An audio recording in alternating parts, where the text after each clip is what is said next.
വീണ്ടും നിങ്ങളോ?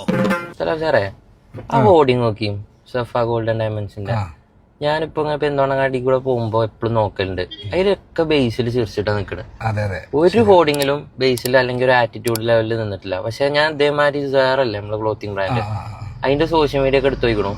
അപ്പൊ അതിലൊക്കെ എല്ലാ മോഡൽസും ആറ്റിറ്റ്യൂഡ് ഇട്ടിട്ടാ നിക്കണത്.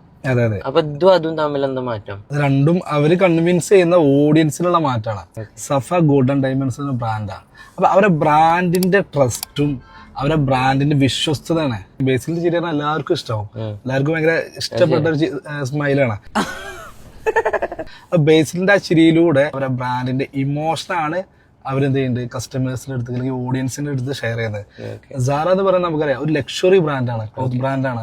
അപ്പോൾ അതുകൊണ്ട് തന്നെ അവര് ഒരു എസ്തെറ്റിക് അല്ലെങ്കിൽ ഒരു സ്മൈലി അല്ലാത്തുള്ള ഫേസ് ആകാരം അവരെല്ലാ പോസ്റ്റേഴ്സിലും കാണാം. പക്ഷെ അതിലൂടെ അവർ ഫോക്കസ് ചെയ്യുന്നത് ആ ക്ലോത്ത് അല്ലെങ്കിൽ ആ പ്രൊഡക്റ്റിനാണ് അവർ ഫോക്കസ് ചെയ്യുന്നത്. ഇവിടെ നേരെ കുറച്ച് ബ്രാൻഡിനാണ്. അവിടെ ബ്രാൻഡിനെ ട്രസ്റ്റ് ഉണ്ടാക്കുകയാണ്. അവിടെ സാറ എന്നത് ഓൾറെഡി വേൾഡിലെ ഫേമസ് ബ്രാൻഡാണ്. അവരുടെ പ്രൊഡക്റ്റിനെയാണ് അവിടെ ഫോക്കസ് ചെയ്യുന്നത്. ഈ ഒരു മാറ്റമുണ്ട്.